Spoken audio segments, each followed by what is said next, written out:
من شرور أنفسنا ومن سيئات أعمالنا من يهده الله فلا مضل له ومن يضلله فلا هادي له وأشهد أن لا إله إلا الله وحده لا شريك له سيدنا وسندنا ونبينا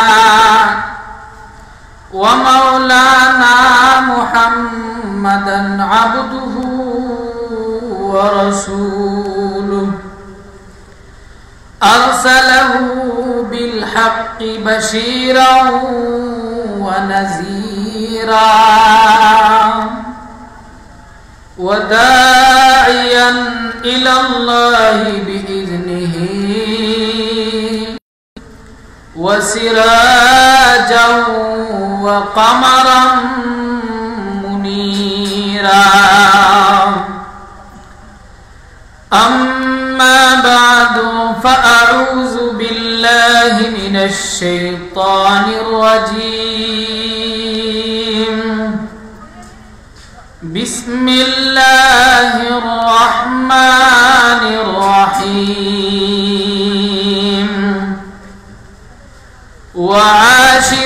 وعاشروهن بالمعروف فإن كرهتموهن فعسى أن تكرهوا شيئا ويجعل الله فيه خيرا كثيرا. وعن أبي هريرة رضي الله تعالى عنه أنه قال قال رسول الله صلى الله عليه وسلم أتدرون من المفلس؟ قالوا إن المفلس فينا من لا درهم له ولا متاع. فقال النبي صلى الله عليه وسلم إن المفلس في أمتي من يأتي يوم القيامة بصلاة وصيام وزكاة ويأتي وقد شتم هذا وقد قذف هذا وأكل مال هذا وسفك دم هذا وظلم هذا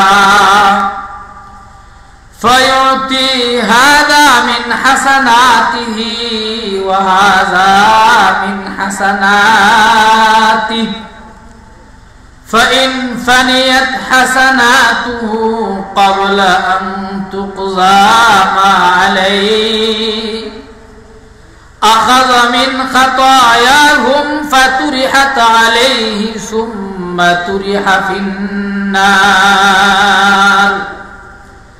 صدق الله العظيم وصدق رسوله النبي الأمي الكريم ونحن على ذلك من الشاهدين والشاكرين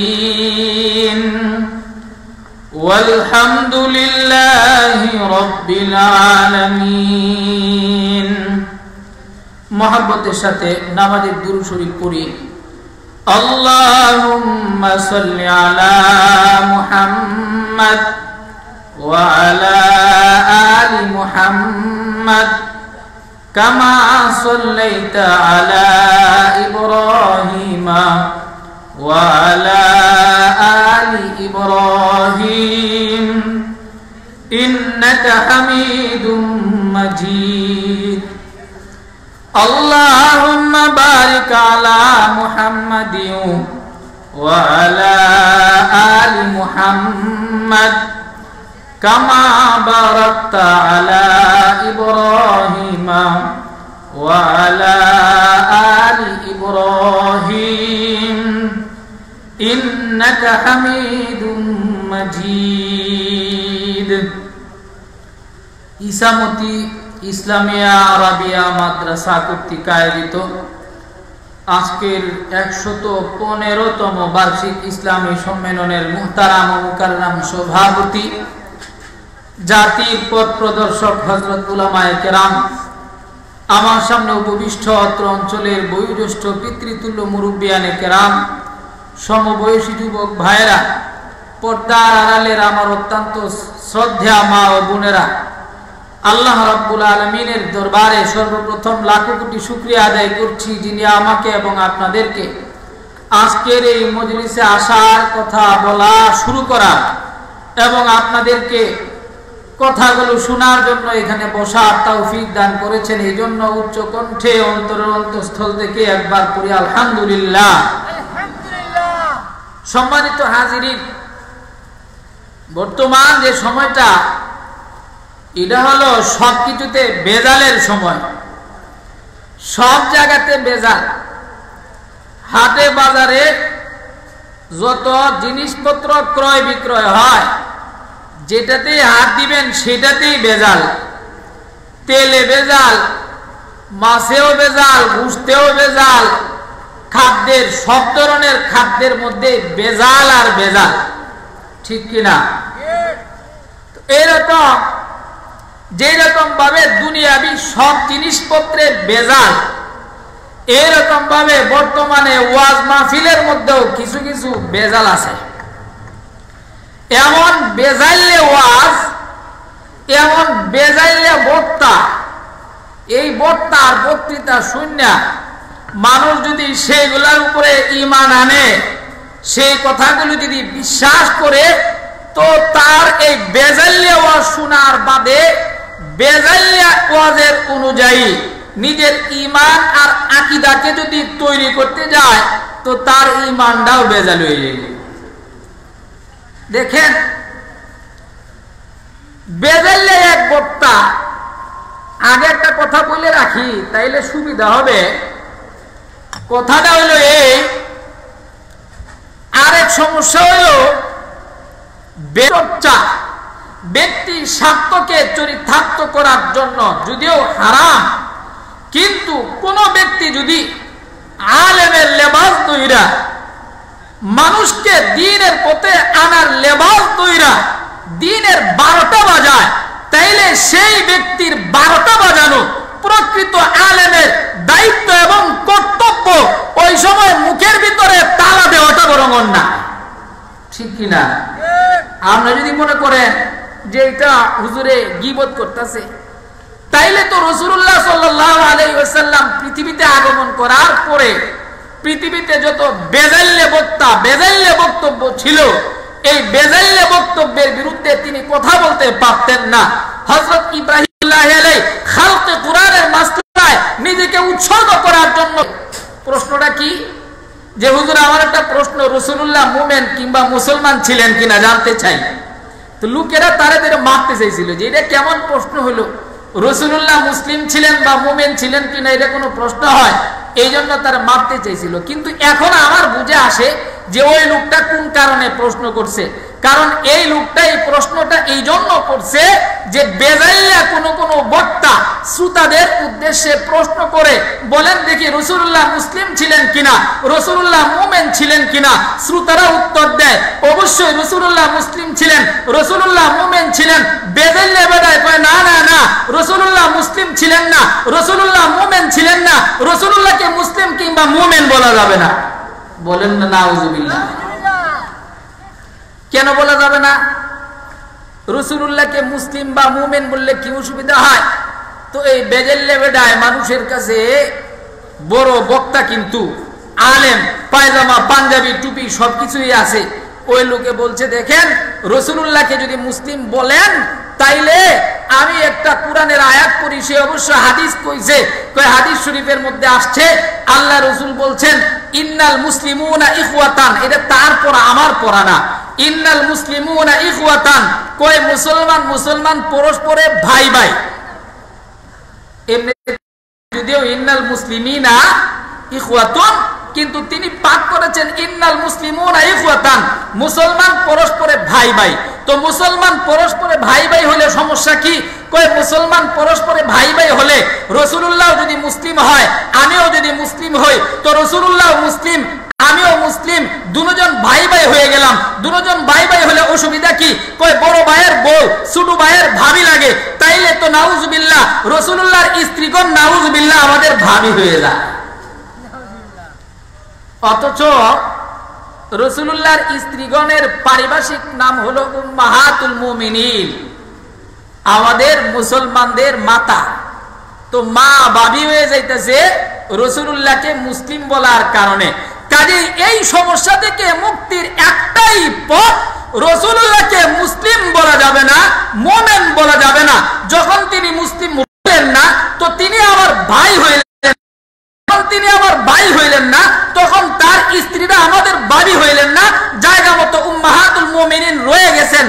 এই একটা উদ্ভট যুক্তি দিয়া সে ফতোয়া দিছে জনসাধারণের সামনে, নাউজুবিল্লাহ রাসূলুল্লাহ মুসলিম ছিলেন না।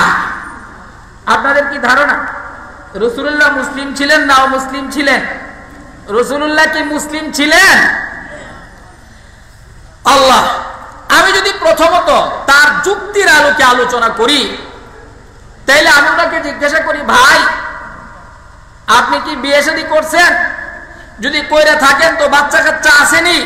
থাকে যদি, তাইলে কোন ধরনের? ছেলে আর মেয়ে দুটো কি একজাত? যদি ছেলে থেকে থাকে তো ছেলেরে কিনা? ছেলেরে যদি কোথাও বিয়ে করে থাকেন, তাইলে আপনার একটা প্রশ্ন করি আমি, বিয়ে ধরলাম করাইছে নেই না, আপনার ছেলে আছে আর আপনি আছেন, দুজন তো মুসলিম, দুইজন মুসলিম ভাই ভাই। মুশতাক আহমদ আমাদের এই জামিয়ার মাদ্রাসার নাজিম সাহেব, ওনার ভাইগনা সৈয়দ আব্দুল্লাহ আতিক সাহেব পর্তুগাল প্রবাসী, তিনি ৫,০০০ টাকা দান করছেন। আল্লাহ পাক তার দানকে কবুল আর মঞ্জুর করেন, সকলে বলেন আমিন। জনাব আব্দুল মুক্তাদির খান, ইকবাল আহমদ, মেহের সিকদার খান ইউকে প্রবাসী, ৩৫,০০০ টাকা দিচ্ছেন, ৩৫,০০০ টাকা দিচ্ছেন তারা সকলে মিল্লা মাদ্রাসায়। আল্লাহ পাক এই ভাইদের দানকে কবুল আর মঞ্জুর করেন, সবাই বলেন আমিন। আমি বলছিলাম, আপনি আপনার ছেলে দুইজন যদি মুসলমান হয়ে থাকেন, তাইলে আপনার সূত্র অনুযায়ী আপনার ছেলে আপনার ভাই আর আপনিও আপনার ছেলের ভাই, দুজন যখন ভাই ভাই হয়ে গেলেন, তো বড় ভাইয়ের বউ তো ছোট ভাইয়ের ভাবি লাগে। তো এখন প্রশ্ন হলো, আপনার যে ছোট ছেলে, যেই ছেলেটা আপনার বউয়ের পেট থেকে সিদ্ধ হইয়া এই পৃথিবীতে আগমন করলো, ওই ছেলেটা যে আপনার বউয়ের ঘর থেকে বাইর হইছে, হে তো আপনার ভাই, হে আপনার বউরে কি ডাকে? তার যুক্তি অনুযায়ী ভাবি ডাকা লাগে না? অথচ সে কি ভাবি ডাকে না আম্মা ডাকে? যদি আপনার মেয়েরে কোথাও বিয়ে দিয়ে থাকেন, নিশ্চয়ই কোন ছেলের কাছে দিবেন, ওইটাও মুসলিম, আপনিও মুসলিম, শ্বশুর মুসলিম, জামাই মুসলিম, দুটোটা যখন মুসলিম, তো মুসলিম মুসলিম ভাই ভাই হয়ে গেল। মুসলিম মুসলিম ভাই হলে ভাইয়ের বউ ভাবি হয়, তাইলে কি না লায়ক তোর মেয়ে এখন তাইকা আরেক মুসলমানের কাছে বিয়ে দেওয়ার পরে তোর ভাবি লাগছে নি? কি বলেন, ভাবি হয়ে গেছে? মুহতারাম হাজিরিন, আসলে এটা আমাদের দেশের একটা বড় সমস্যা। সমস্যাটা কি? কোন কোন বক্তা মঞ্চে আসবে, আইসে সেরা হাদিস বলবে, খন্ড বলবে, পৃষ্ঠা বলবে, লাইন বলবে, আর আচমকা একটা ফতোয়া দিয়ে দিবে। লোকজন মনে করবে বাবারে, খন্ড নম্বর, পৃষ্ঠা নম্বর, লাইন নম্বর সবকিছু যেহেতু কয়ে দিছে, তাইলে তো উনার চাইতে আর বড় কোনো আলেম হইতে পারে না। উনি যে কইছে এইটাই ঠিক আছে, কিন্তু আমি বলি ভাই, খন্ড নম্বর, পৃষ্ঠা নম্বর, লাইন নম্বর সবকিছু ঠিক থাকার পরে ব্যক্তি বিশেষে বুঝ নম্বর ভুল হয়ে থাকে। সবই ঠিক, কিন্তু বুঝটা কি গলত। দেখেন, এই যে ইন্নাল মুসলিমিনা ইখওয়া, মুসলমান পরস্পরে ভাই ভাই, কুরআন শরীফের মধ্যে আল্লাহ পাক ইন্নামাল মুমিনুনা ইখওয়া বলছেন, মুমিনরা পরস্পরে ভাই ভাই। কথা যথার্থ, মুসলমান পরস্পরে ভাই ভাই, কিন্তু ভাই ভাই হওয়ার অর্থ এই নয় যে আমার রক্ত সম্পর্কিত ভাই যেমন ঠিক তিনি এইরকম ভাই,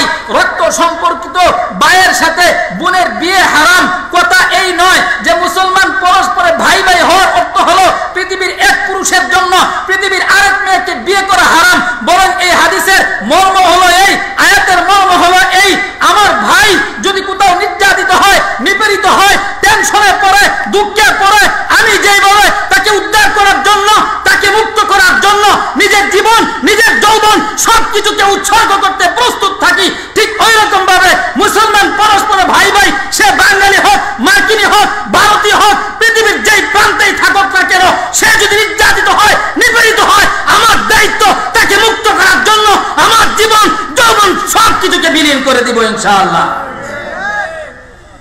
এইটা হচ্ছে হাদিসের মূল মর্ম। যে কোনো মুসলমানের সুখে সুখী হওয়া, যে কোনো মুসলমানের দুঃখে দুঃখী হওয়া, মুসলমানের পাশে গিয়া দাঁড়ানো, এইটা হলো আয়াত এবং হাদিসের মর্ম। আদৌ এই মর্ম নয় যে রাসূলুল্লাহ মুসলিম হইলে উনি আমার বড় ভাই হয়ে যাবেন, তো বড় ভাইয়ের বউ পরে আমার বাড়ি হয়ে যাইব। আমাদের দেশে অনেকেই এই কথা বলে যে রাসূলুল্লাহকে ভাই বলা যাবে না, ভাই বললে অসুবিধা হয়ে যাবে, মুসলিম বলে যাবেন, মুসলিম বললে অসুবিধা। অথচ কুরআনে আল্লাহ রাব্বুল আলামিন তাকে ডাইরেক্ট নির্দেশ দিয়েছেন। আল্লাহ পাক বলেন, হে রাসূল আপনি বলে দিন, কুল ইন্না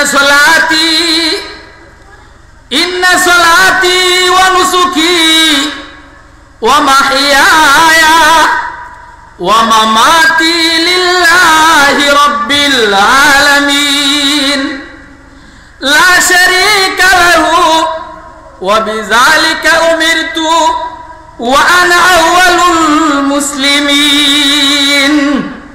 আল্লাহ পাক বলেন, রাসূল আপনি ঘোষণা দিয়ে দিন, ঘোষণা দেন। কি ঘোষণা দিবেন? ইন্না সলাতি নিশ্চয় আমার নামাজ, ওয়া নুসুকি আমার কুরবানি, ওয়া মাহইয়ায়া ওয়া মামাতি আমার জীবন আমার মরণ, সবকিছু লিল্লাহি রাব্বিল আলামিন বিশ্বের প্রতিপালক একমাত্র আল্লাহর জন্য। লা শারীকা লাহু তার কোনো শরীক নাই, ওয়া বিযালিকা উমিরতু এই বিষয়গুলাই আমাকে আদেশ করা হয়েছে। আর আপনি আরেকটা ঘোষণা দিন, ওয়া আনা আউয়ালুল মুসলিমিন আমি হইলাম সর্বপ্রথম মুসলিম। আল্লাহ পাক বলেন, রাসূল আপনি বলেন আপনি হইলেন সর্বপ্রথম মুসলিম, আপনি মুসলমানদের মধ্যে সেরা মুসলিম, আপনি মুসলমানদের মধ্যে প্রথম মুসলিম। আল্লাহ তো বলেন আপনি মুসলিম, প্রথম মুসলিম, সেরা মুসলিম। আর ওই পাঞ্জাবিওয়ালা টুপিওয়ালা বেদেল্লা বক্তায় শ্রোতাদেরকে শিখায় রাসূলুল্লাহকে মুসলিম বলা যাবে না, সে নাকি আশেকে রাসূল। আমি বলি এইটা একটা আস্তা বড় আশেকে শয়তান। মুহতারাম হাজিরিন, এই জন্য লাইন নম্বর খন্ড নম্বর ঠিক থাকলে লাফালাফি করে আর কিচ্ছু নাই। আরেক বেটায় লাইন নম্বর খন্ড নম্বর দিয়া কইছে মহিলাদের চেহারা খুললে ঘুরলেও কোনো অসুবিধা নাই, নো প্রবলেম, আপনি চেহারা খুলে ঘুরতে পারেন, চেহারাটা পর্দার অন্তর্ভুক্ত নয়। মাঝে মধ্যে কিছু ইংরেজি, মাঝে মধ্যে পৃষ্ঠা নম্বর, খন্ড নম্বর, লাইন নম্বর। তারপরে আবার আব্দুল্লাহ ইবনে আব্বাস রাদিয়াল্লাহু তাআলা আনহুর সেই ঐতিহাসিক বক্তব্য, যেই বক্তব্যের উপরে বর্তমানে ফতোয়া না, আব্দুল্লাহ ইবনে আব্বাস যেই বক্তব্য থেকে বহু আগেই রুজু করে নিয়েছেন, যে বক্তব্য উল্টো করে নিয়েছেন, মহিলাদের চেহারাটা পর্দার অন্তর্ভুক্ত কিনা। এককালে আব্দুল্লাহ ইবনে আব্বাসের একটা রায় ছিল, ইল্লা মা যাহারা মিনহা। কুরআন শরীফের এই আয়াতের ব্যাখ্যায় তিনি বলেছিলেন ইল্লা মা যাহারা মিনহার ব্যাখ্যা হচ্ছে ওই চেহারা আর হাত, এই দুইটাকে এককালে তিনি অবশ্যই তিনি এককালে চেহারার পর্দা এটাকে নিষেধ করেছিলেন যে এইটা পর্দার অন্তর্ভুক্ত নয়। কিন্তু যখন ফাইনালি বিস্তারিতভাবে পর্দার বিধিবিধান নাজিল হলো, আপনারা তাফসীরের কিতাব খুলে দেখেন, সে আব্দুল্লাহ ইবনে আব্বাস রাদিয়াল্লাহু তাআলা আনহু কুরআনের আরেক আয়াতের ব্যাখ্যা করতে যাইয়া তিনি সুন্দর কইরা একটা বড় রুমালকে সামনের দিকে টাইনা চেহারাটাকে ঢাইকা একটা চেহারা খুললা বিশ্ববাসীকে দেখাইছেন যে এই আয়াতের ব্যাখ্যা হলো এই, মহিলারা লম্বা চাদর টান দিয়া চেহারাকে এমন ভাবে খুলবে শুধুমাত্র তার একটা চোখ খোলা থাকতে পারবে। পিছনের ওই প্রত্যাখ্যাত ফতোয়াকে সামনে আইনা লাইন নম্বর, খন্ড নম্বর, পৃষ্ঠা নম্বর দিয়ে লাগাইছে একটা বেজা। ঠিক কিনা? খন্ড নম্বর যে ঠিক কইছে। মুহতারাম হাজিরিন, এই জন্য আমাদের দায়িত্ব এটা হয়ে পড়ে, কেউ ভুল কথা বলে ফেললে আপনি কইবেন হুজুর এরাও বড় আলেম, আপনিও ছোটখাটো আলেম। বড়দের ভুল হয়, বড়দের ভুল হয় না কে কয়? আরে মেয়ে ডাক্তার দুই রকমের, এক ধরনের ডাক্তার সে শারীরিক চিকিৎসা করে, আরেক ধরনের ডাক্তার আত্মার রোগের চিকিৎসা করে। আত্মার রোগের চিকিৎসা করে এক ধরনের মানুষ, আর শরীরের রোগের চিকিৎসা করে আরেক ধরনের মানুষ। তো শরীরের রোগের ডাক্তার যারা, এরা বাংলাদেশের বিভিন্ন জায়গায় বড় বড় হসপিটাল খুলে পড়ছে, সিলেটের ভিতরেও নামি দামি বড় বড় হসপিটাল আছে। মুহতারাম হাজিরিন, একটা হসপিটালের নাম আমি বলবো না, অসুবিধা। ওই হসপিটালে আমাদের এক পরিচিত ভাই ভর্তি হয়েছিলেন কিছুদিন আগে। হসপিটাল থেকে কি রিপোর্ট করা হলো যে ওনার কিডনি নষ্ট হয়ে গেছে, এখন কিডনির ডায়ালাইসিস লাগবে। ওনারা কিন্তু বড় নামি দামি হসপিটাল, সিলেটের মধ্যে নাম করা বড় বড় ডাক্তার, এখন ডায়ালাইসিস লাগবে। পরিবারের লোকেরা চিন্তা করলো আরেকটু ভাবি, আরেকটু দেখি, নিয়ে গেলেন ঢাকায়। ঢাকায় নিয়ে যখন চিকিৎসা করা হলো, তারা বললেন কিডনিতে বিন্দু মাত্র কোনো প্রবলেম নাই, প্রবলেম অন্য জায়গায়। কিছুদিন চিকিৎসা কইরা এখন সুস্থ হয়ে বাড়িতে ঘুরতেছেন। আমি আপনাদের যেটা বুঝাইতে চাই, দুনিয়াবি বড় বড় ডাক্তারদের ভুল হয় না, হয় না? ওইলে পরে ঢাকায় যে গেল, যাওয়ার বাদে এই ডাক্তারের এই কথা বলা উচিত ছিল যে না রে ভাই, সিলেট থেকে এত বড় ডাক্তার দেখায় এনে আইছেন, এরা যখন ভুল করছে তো আমারও ভুলটার উপরেই থাকতে হবে, ওখানে আমার কোনো কথা বলা চলবে না। ওই কিডনির মধ্যে আমরাও একটা ডায়ালাইসিস করে দেই। যদি কইরা দিতেন, লোকটা বাস্তবে মরতো, মরে যেত। রুহানি ডাক্তার যারা, রুহানি ডাক্তার রুহের চিকিৎসা করে, আত্মার রোগের চিকিৎসা করে, এরা কিন্তু তথাকথিত এমবিবিএস আর এফআরসিএস নয়। রুহানি ডাক্তার হচ্ছেন উলামায়ে কেরাম, রুহানি ডাক্তার হচ্ছেন পীর বুজুর্গ মাশায়েখগণ, পীর বুজুর্গ মাশায়েখ উলামায়ে কেরাম মানুষের আত্মার রোগের চিকিৎসা করেন। তিনি যত বড় আলেমই হন না কেন, তার ভুল হতে পারে। যদি ভুল হয়ে যায় তাহলে দায়িত্ব হচ্ছে যার কাছে ধরা পড়বে তিনি তাৎক্ষণিক ধরে দিবেন। ধরে দেওয়ার পরে যার ভুল হয়েছে তার দায়িত্ব হলো তাৎক্ষণিকভাবে সেটা মেনে নেওয়া, আত্মসমর্পণ করা, এই কথা বলে দেওয়া আমারটা ভুল হয়েছে। এরপরেও যদি সে তার ভুল স্বীকার না করে, তাইলে বুঝতে হবে এ একটা মূর্খ, গণ্ড মূর্খ। এর বক্তব্য, এর ফতোয়া সম্পূর্ণ গ্রহণযোগ্য, অবাঞ্ছিত হওয়ার যোগ্য সে, ঠিক কি ঠিক না? মুহতারাম হাজিরিন, এই জন্য রুহানি ডাক্তার ধরলাম আপনি এমবিবিএস এফআরসিএস, বাংলাদেশের গন্ডি পার হইয়া দেশের বাইরে যাইয়া কোন জায়গায় থেকে লম্বা একটা ডিগ্রি লই আইছেন, আগে পরে ডিগ্রি পড়তে পড়তে আপনার নাম আমরা খুঁজেও পাই না। ধরলাম আপনি ইংলিশ মিস কইরা, সুন্দর ম্যাচিং কইরা, সুন্দর করে বক্তব্য দিতে পারেন, আপনার ভুল হতে পারে। যখন কেউ ভুল ধরায়া দেয় তো আপনার দায়িত্ব এটা তাৎক্ষণিকভাবে টাল মাটাল না করে সেই ভুল স্বীকার করে নিয়ে সেই বক্তব্য উদ্ধার করে নেওয়া, রুজু করে নেওয়া। যদি না করেন তাইলে আমরা বুঝবো আপনি আসলে আপনার ডিগ্রির পিছনে দেশের ভিতরে ফেতনা সৃষ্টি করতে চাচ্ছেন, ঠিক কিনা? মুহতারাম হাজিরিন, এনা আরেকটা কথা, যেহেতু কথা চলে আসছে, আয়াত পড়ছি একটা, হাদিস পড়ছি একটা, কি সিগার এক কান দিয়ে কিছু করার নাই, এই ঝামেলা মাঝে মধ্যে আমার হয়ে যায়। একটা কথা আপনাদের বোঝানোর চেষ্টা করব, বুঝলে আলহামদুলিল্লাহ, যদি না বুঝেন তাইলে তো কি করব, আল্লাহর কাছে দোয়া করব আল্লাহ পাক যেন বুঝার তৌফিক দান করেন। ফিক, ফাতাওয়া ইত্যাদি কিতাবের মধ্যে কিছু কিছু বক্তব্য থাকে, যেই বক্তব্যগুলো ফতোয়া দেওয়ার যোগ্য, আর কিছু কিছু বক্তব্য থাকে যেই বক্তব্যগুলো ফতোয়া দেওয়ার যোগ্য নয়। আইলো কিতার লেগিয়া, আসে কিতার লেগিয়া, এটাই তো বুঝানি লাগে। দেখে মনে করেন এই যে ইসামতি মাদ্রাসা, এটা মাদ্রাসা, এই মাদ্রাসার একটা কমিটি হইব, কমিটি।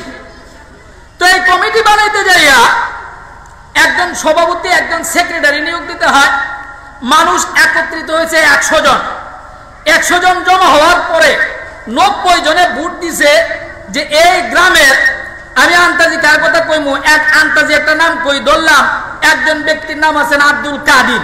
বলছেন যে আব্দুল কাদির সাহেব সভাপতি হবেন, উনাকে 90 জনে ভোট দিছে। আরেকজন নাম আছে ফারুক মিয়া, 10 জন ব্যক্তি ভোট দিছে ফারুক মিয়ারে।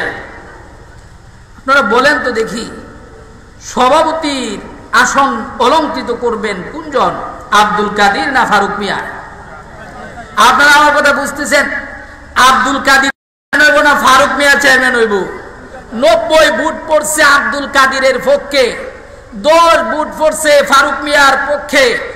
এখন চেয়ারম্যান হইব কেডা, সভাপতি হইব কেডা? আব্দুল কাদির মিয়া। তিনি সভাপতি হবেন স্বাভাবিকভাবে। আর 10টা ভোট যার পক্ষে পড়েছিল তিনিও 10টা বুট পাইছিলেন। গেজেট যখন প্রকাশ করবে সেই গেজেটের ভিতরে লেখা থাকবে না যে আসলে 90 বুট পাইয়া অমুক ব্যক্তি চেয়ারম্যান কিংবা সভাপতি নির্বাচিত হয়েছিলেন, আর 10 বুট পাইয়া অমুক ব্যক্তি পরাজিত হয়েছিলেন, লেখা থাকবে কি থাকতো না? এখন কথাটা বুঝার চেষ্টা করেন, একটা জিনিস বুঝাইতাম চাইতেছি, কোন জায়গায় বিভ্রান্তিটা কিভাবে দেখা দেয় যে এইটাই বোঝানোর চেষ্টা করতেছে। আচ্ছা, আরেকটা কথা বলি, দ্বিতীয় নম্বর, এখন তো আব্দুল কাদের চেয়ারম্যান বা সভাপতি হয়ে গেছে, মাদ্রাসার সকল কার্যক্রম কার সাইনে চলবো বলেন তো? আব্দুল কাদিরের সাইনে চলবো না? আপনারা বুঝতেছেন তো কথা? আব্দুল কাদিরের সাইনে, সিগনেচারে সমস্ত কার্যক্রম পরিচালিত হবে। এখন মনে করেন একবারে আইসে আয়া পাইছে ফারুক মিয়া সাহেবরে, আয়া পাইতেছে মিয়া ভাই একটা কাম করতাম, এই কামটা করতে হইলে তো চেয়ারম্যান বা সভাপতির সাইন লাগে, তো আমি শুনছি 10 জন মানুষেও আপনারে ভোট দিছিল, তো সেই চেয়ারম্যান তো এখন নাই, তো যেহেতু 10 জনে আপনারে ভোট দিছিল, তো আমি তো আপনারাও চেয়ারম্যান হিসেবে মানতাম পারি, তো এক কাম করেন, আপনি একটা সাইন দেন, দস্তখত করেন, এই সাইনে আমি আমার কাজটা সেরে ফেলি। উনারান্তে জোর লয় যদি উপরের দপ্তরে যায়, চেয়ারম্যানের এই দস্তখত লইয়া সামনের কাম আগ্রহ না ফিট চইব, বরং চইডারে জেলে ঢুকানির সুযোগ আছে না? কবে যে বেটা তুই চেয়ারম্যানের সাইন জালিয়াতি করছস, নাইলে চেয়ারম্যানের সাথে বিদ্রোহ ঘোষণা করছস।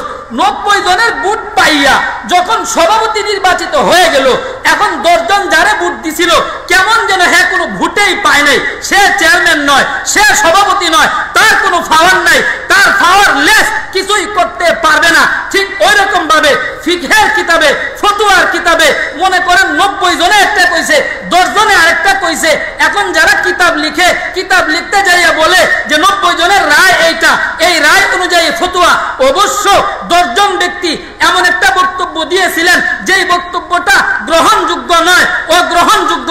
এখন আমি যখন ফতোয়া দিতে আইলাম, কিতাব একটা লইলাম, খণ্ড নম্বর বাইর করলাম, পৃষ্ঠা নম্বর বাইর করলাম, ওই 10 জন যাদের বক্তব্য প্রত্যাখ্যাত, এইটা সুন্দর কইরা আপনাদের সামনে উপস্থাপন করে কইলাম, এই যে দেখেন কিতাবের ভিতরে কেউ কেউ লিখছে এই মতটাও আছে, কাজে এই মতের উপরে যাবে, যদি এই মতের উপরে আমল করা যায় তো এই মতের উপরে আমল করা যাবে। এইভাবে যে ফতোয়াটা দিছে, এইটা কি আসলে ফতোয়ার যোগ্য না বাতিল? সমস্যাটা আমাদের এই জায়গায় যতগুলা ফিতনা, আমি আসলে অনেক সময় চিন্তা করে মানে মাথা পুরো নষ্ট হয়ে যায় যে পাবলিককে কেমনে বুঝাইমু। পাবলিকের সামনে তো সবাই যায় কিতাব ধরে দেয়, এই দেখেন কিতাবের ভিতরে আছে, এই যে দেখেন কিতাবের ভিতরে লিখছে, এই যে দেখেন কিতাবের ভিতরে লিখছে। ওই চেয়ারম্যান সাহেবের, সভাপতি সাহেবের গেজেটের ভিতরে তো লেখা ছিল, এই দেখেন 10 জনে ভোট দিছে, 10 জনে ভোট দেওয়ার পরেও তার চেয়ারম্যানই বাতিল, তার সভাপতিত্ব বাতিল, ওই চেয়ারম্যানের সাইন নিয়ে কোনো কাম করলে বাতিল। ঠিক ওই রকম ভাবে এই 10 জনের মত যেটা দুর্বল, এইটা দিয়ে ফতোয়া দেওয়াও বাতিল। সমস্যা আমাদের এই জায়গাতেই চলছে। ওই যে চেহারাটা খোলা যাবে কিনা, 4 ইমামের এক ইমাম, ইমাম আবু হানিফা রাহমাতুল্লাহ আলাইহি, ইমাম মালিকের এক রায় ছিল। একটা কালে ওনারা বলছিলেন যে হ্যাঁ চেহারা খুলে রাখলে অসুবিধা নাই, হাত আর চেহারাটা খোলা যাবে, এটা কিন্তু ফিকহে হানাফিরও মত ছিল। ইমাম রায় দিয়েছিলেন। ইমাম আবু হানিফা রাহমাতুল্লাহি আলাইহির শিষ্য যারা, শাগরেদ যারা, ইমাম আবু হানিফার সূত্রগুলারে সামনে আইনা ইমাম শাফি আর ইমাম আহমদ বিন হাম্বল রাহমাতুল্লাহি আলাইহির যে ফতোয়া মুখ ঢাকতে হবে, হাত ঢাকতে হবে, সেই ফতোয়াটাকে প্রাধান্য দিয়েছেন। এটা এখন ফতোয়া হয়ে গেছে, এটা এখন চেয়ারম্যান হয়ে গেছে, এটা এখন সভাপতি হয়ে গেছে গা, আর বাকি যত মত এরা সব বাতিল হয়ে গেছে গা। কাজেই নতুন কইরা কাউকে চেয়ারম্যান হিসেবে দাঁড় করাইলে যেরকম চপের আঘাত খাবে, ঠিক ওই রকম ভাবে ওই প্রত্যাখ্যাত ফতোয়া যদি জনগণের সামনে আইনা নতুন করে কেউ আবিষ্কার করতে চায়, তাইলে গালের মধ্যে চপের আঘাত খাবে, ঠিক কিনা?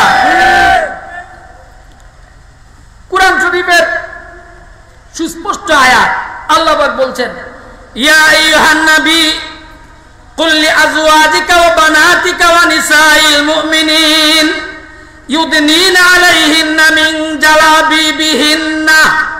রাসূল আপনি কয়ে দেন, কারে কারে বলবেন? আপনার স্ত্রীরে কইবেন, আপনার মেয়েদেরকে বলবেন, অন্য অন্য মুমিন নারীদেরকে বলবেন, সবাইকে বলবেন। দেখেন এখানে আরেক পেজ, হিজবুত তাওহীদের নাম আপনারা অনেকেই শুনছেন। হিজবুত তাওহীদের একজন ইমাম আছেন, ইমাম নয়, তার নাম ইমাম। সেলিম আহমদ ইমাম সাহেব, ইনি আরেক বিভ্রান্তি ছড়াচ্ছেন।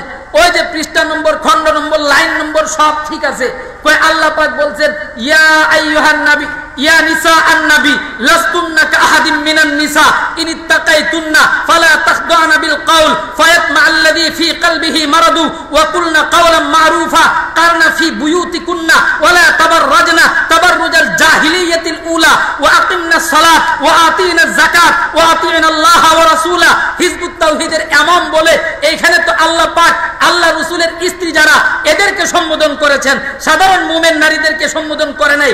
যেহেতু আল্লাহ পাক রাসূলের স্ত্রীদেরকে সম্বোধন কইরা ঘরের ভিতরে থাকতে বলেছেন, এই কারণে পর্দার বিধান এইটা কেবলমাত্র কয় ফারা নম্বর 22 পৃষ্ঠা নম্বর 1 লাইন নম্বর এত, এই লাইনের মধ্যে আল্লাহ পাক রাসূলের স্ত্রীদেরকে বলছেন এরা পর্দা করব। কাজে রাসূলের স্ত্রীদের জন্য যেই বিধান, ওই মুল্লার দল তোরা কোন কারণে এই বিধান জনসাধারণের উপরে চাপায়া দেস? এমন শক্তিশালী ভঙ্গিতে কথাগুলি বলে তার সামনে প্রচুর মানুষেরাও লাফায় ওঠে। দেখছো নি, ইয়া নিসা আন-নবী, রাসূলের স্ত্রীদেরকে বলছে পর্দা করার জন্য, কারনা ফি বুয়ুতিকুন্না, ঘরের ভিতরে থাকো। এইটা তো রাসূলের স্ত্রীদেরকে বলছে, আমার বউরে কয় নাই, অন্যের বউরে কয় নাই, আমার বইনের কয় নাই। পারা নম্বর 22 পৃষ্ঠা নম্বর 1 লাইন নম্বর 1 দিয়ে কই দিল, আর পাবলিক ঘুরতে হলো। আরে নালায়েক, তুই যে পারা নম্বর কইলে, পৃষ্ঠা নম্বর আর লাইন নম্বর কইলে, এই পারার আর 2-3 পৃষ্ঠা সামনে আগাইলে আল্লাহ রাব্বুল আলামিন হে আয়াতের মধ্যে ইয়া আইয়ুহান নবী কুল্লি আজওয়াজিকা ওয়া বানাতিকা ওয়া নিসাইল মুমিনিন, এর তিন শ্রেণীরে বলছে। প্রথম বলছে আপনি আপনার বউদের, স্ত্রীদের বলেন, তারপরে আপনার মেয়েদেরকে বলেন, অন্যান্য মুমিনদেরকে বলেন এরা যেন ইউদনিনা আলাইহিন্না মিন জালাবিবিহিন্না, এদের জিলবাবটা, এদের চাদরটা যেন সামনে দিয়ে নেয়, টান দিয়ে যেন চেহারাটাকে ঢেকে নেয়। ইবনে মাসউদ রাদিয়াল্লাহু তাআলা আনহু ফাতুল বারির মধ্যে আছে, তিনি বলছেন এই আয়াত যখন নাযিল হয় চাদরটাকে দুইটা টুকরা কইরা যারা উম্মাতুল মুমিনিন এবং অন্যান্য নারী যারা মুহাজিরাতুল আউয়ালিন, প্রথম হিজরত নারী যারা, এরা সুন্দর কইরা চেহারাটাকে ঢাকছে, বুকটাকেও ঢাকছে, ঢাকতে দেখাইছে যে এই আয়াতের উপরে আমল এইভাবে হবে, চেহারা ঢাকা থাকবে, বুক ঢাকা থাকবে। এইখানে যদিও রাসূলের স্ত্রীদের খাস করছেন 22 নম্বর পারা প্রথম পৃষ্ঠায়, কিন্তু 4 নম্বর পৃষ্ঠার মধ্যে কোনো খাস নাই, সবার জন্য হুকুম আম। ঠিক কি ঠিক না? মুহতারাম হাজিরিন, আরেক কথা তো হলো রাসূলের স্ত্রীদের যদি পর্দা করতে হয়, রাসূলের স্ত্রীদের চাইতে তো পাক পবিত্রা মহিলা পৃথিবীতে আর দ্বিতীয় কেউ নাই। আচ্ছা বলেন তো দেখি,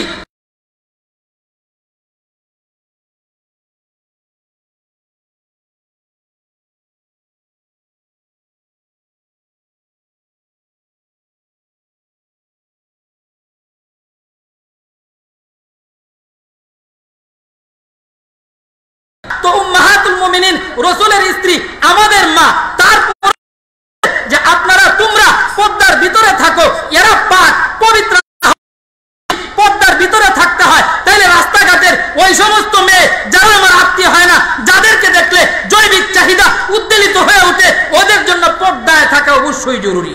ঠিক কিনা? দেখেন কুরআনের আরেক আয়াতের মধ্যে আল্লাহ পাক মহিলাদেরকে বলছেন ওয়াল ইয়াদরিবনা বিখুমুরিহিন্না আলা জুয়ুবিহিন্না, ওয়াল ইয়াদরিবনা বিখুমুরিহিন্না আলা জুয়ুবিহিন্না, মহিলারা যেন তাদের চাদরটাকে আই মুরুতাহুন্না, তাদের এই চাদরটাকে যেন বক্ষ দেশ এবং গ্রীবা এই দুটোটা যেন ঢেকে রাখে। আল্লাহ পাক রব্বুল আলামিন মহিলাদের এই গ্রীবাটা এবং বক্ষ দেশটাকে করেছেন, কিন্তু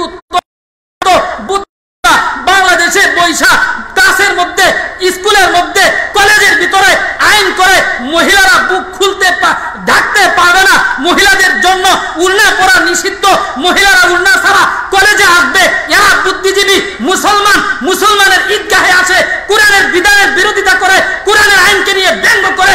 পরিষ্কার বলতে চাই, কোরআনের এই আয়াতের বিরোধিতা যারা করেছে, যারা বর্তা করতে মানা করেছে, যারা বুরকা পড়তে এবং যারা নাকি উড়না পড়তে বাধা দিয়েছে, পরিষ্কার বলবো জেনে শুনে কোরআনের আয়াতকে বুঝেও যদি কেউ আইন করে থাকে, ঈমান নাই, বেঈমান। মুসলমানের ঈদগাহ, মুসলমানের মসজিদ, মুসলমানের পরিবেশ তাদের। ঠিক কিনা? মুহতারাম হাজিরিন, আপনারা হয়তো শুনছেন আইডিয়াল স্কুল নাকি তা আদর্শ স্কুল। মাথার ভিতরে ভূত চাপছে। আল্লাহ পাকের বিধানের বিরোধিতা করাকে তারা আইডিয়াল মনে করে, এরা আধুনিকতা মনে করে। এই আধুনিকতার জোয়ারে বাইসা এরাও মহিলাদের জন্য ওই বুরকা পরা, বুরকা কেউ নিষিদ্ধ করে দিয়েছে। আল্লাহ পাক উড়না পড়তে বলছেন আর তারা উড়না বাদ দিতে বলে। এরা কি আসলে মুসলমানের বন্ধুরা শত্রু? মুহতারাম হাজিরিন, যে কথায় আমি ছিলাম যে খণ্ড নম্বর, পৃষ্ঠা নম্বর সবকিছু ঠিকঠাক থাকলেও বুঝ নম্বর ভুল, ফতোয়া নম্বর ভুল, মার্জু এবং অপ্রত্যাখ্যাত বক্তব্যকে সামনে এনে মুসলমানের মধ্যে বিভাজন সৃষ্টি করে আর মুসলিম সমাজ মনে করে রে বাবা কি সুন্দর আধুনিক ফতোয়াটাই না দিল রে, এই ফতোয়াটা মানলে তো এখন বেপরদা হয়ে চলা যায়, আমার বান্ধবীর সাথে আড্ডা দেওয়া যায়। আমি যখন তার সাথে মুখ খোলা অবস্থায় আড্ডা দিব, আগে তো লোকেরা বলতো হায় রে বেগানা নারীর সাথে কথা বলতেছে, চেহারা দেখে দেখে কথা বলতেছে, এখন ইউটিউবের ফতোয়া বাইরে হয়ে গেছে, ফতোয়াটা দেখাইমু বেলা তুমি ইসলামের কিতাব বুঝো, এই তো হবে ইংলিশ মিক্স করে কইছে, চেহারা খুললে এখন আলাপ করা যাইব। কাজেই চলছে ডংডাং, এই ডংডাঙের ভিতর দিয়া তারপরে কোন পর্যন্ত পৌঁছায় বাকিরা আমাদের বলার প্রয়োজন নাই। মুহতারাম হাজিরিন, সৌন্দর্যের কেন্দ্রবিন্দু হলো চেহারা, চেহারায় যদি খোলা থাকে বাকিরা আমি মনে করি দায়িত্বে কোনো লাভ নাই, ঠিক কিনা? মুহতারাম হাজিরিন, আরেক গ্রুপ এরাও দিনের বড় সাচ্চা খাদিম, পৃষ্ঠা নম্বর খণ্ড নম্বর কয়দিন আগে তো কইতেছে কালিমাটা ভুল। বললাম কিরে ভাই কালিমা ভুল, কি সমস্যা হয়েছে তোমার?